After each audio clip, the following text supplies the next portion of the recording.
حضور علیہ السلام سے حرم کی جانب جا رہے ہیں۔ کوہ صفا کے قریب عبداللہ ابن جدعان کا گھر ہے۔ قریب سے گزرے تو آگے سے ابو جہل آ رہا ہے۔ حضور علیہ السلام کو جب اس نے دیکھا تو بدتمیزی شروع کر دی۔ وہ الجھتا چلا جا رہا ہے، حتیٰ کہ اس نے ایک نوکیلا پتھر پکڑ کے حضور کو زخمی کر دیا اور آقا کے نازک بدن سے خون بہنے لگا۔ حکم جہاد نہیں آیا، اللہ کی مشیت ہے۔ حضور علیہ السلام وہاں سے سین حرم میں پہنچے، آب زمزم سے اپنے زخم دھوئے اور اللہ کے حضور سجدہ ریز ہو گئے۔ مالک تیرے رنگ،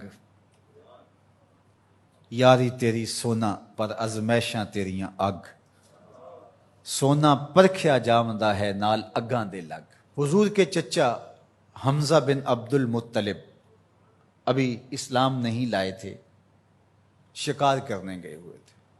یہ جب شکار کر کے آتے تو بڑے اترا کے چل رہے ہوتے، تو دو لونڈیاں آپس میں بات کر رہی تھی کہ اگر اس کو پتہ ہوتا نا کہ اس کے بھتیجے کے ساتھ آج عمر بن حشام نے کیا سلوک کیا ہے تو آج اس کی یہ چال نہ ہوتی۔ تو حمزہ بن عبد المطلب کے کان میں یہ بات پڑ گئی۔ اللہ اکبر، رک گئے۔ وہ جو فاخرانہ چال تھی تبدیل ہو گئی۔ تجسس سے پوچھتے ہیں کیا ہوا، انہوں نے ساری کہانی سنائی۔ بس غصے میں آ گئے، کمان ہاتھ میں پکڑی تھی، اسی طرح سیدھا سین حرم میں پہنچے۔ صنادید قریش نشستیں جمائے بیٹھے تھے، ابو جہل بھی اپنے چیلے چانٹوں کے ساتھ ایک نشست پہ براجمان تھا۔ کمان کو زور سے اس کے سر پہ مارا اور کہا کیا تو نے محمد کو لاوارث سمجھ لیا ہے صلی اللہ علیہ وسلم۔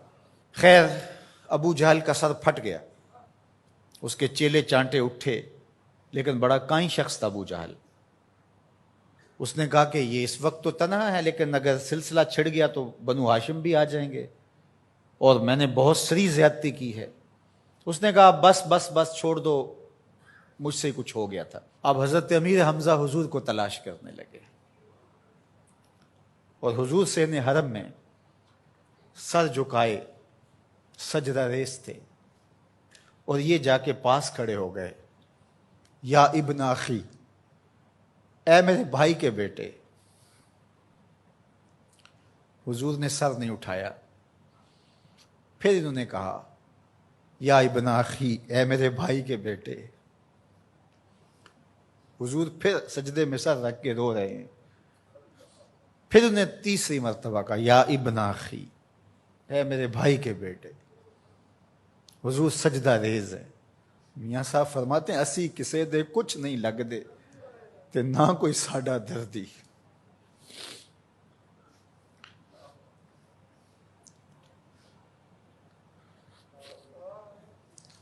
خیر حضور نے سر انور اٹھایا تو کہا بھتیجے تو خوش ہو جا، میں تیرا بدلہ لے آیا ہوں۔ حضور نے بڑی بے نیازی سے کہا کہ چچا مجھے کوئی خوشی نہیں ہوئی۔ کہا میں اتنے بڑے سورما کا سر پھاڑ آیا ہوں۔ کہا مجھے کوئی خوشی نہیں ہوئی۔ بخت یاوری کر رہا تھا۔ دوسرا جملہ کہا تم کیسے خوش ہو گئے؟ کہا جس رب کو میں مانتا ہوں اس کو تم بھی مانو، یہ میری خوشی کا سامان ہے، اگر مجھے یہ دے سکتے ہو تو کہا پھر دیر نہ کیجئے، ابھی اپنی غلامی میں شامل کر لیجئے۔ یہ ہوتی ہے اپنے مشن کے ساتھ وابستگی۔ ہم اپنے چھوٹے چھوٹے سطحی مفادات کی وجہ سے کتنے بڑے دینی نقصان کر دیتے ہیں، اور ہم جان رہے ہوتے ہیں کہ میری اس ذات سے یہ نقصان ہو رہا ہے، لیکن ہمارا نفس اتنا بڑا ہوتا ہے۔ لیکن یہاں مشن کے ساتھ وابستگی دیکھیے۔ وہ کہتے ہیں کہ بھتیجے بتاؤ تم کیسے راضی ہوتے ہو؟ تو جو حضور بولتے ابو جہل کے ٹکڑے ٹکڑے ہو چکے ہوتے چند لمحوں کے بعد، لیکن کہا نہیں، میں اس سے راضی ہوتا ہوں کہ جس رب کو میں مانتا ہوں وہ اس کو تو مان لے.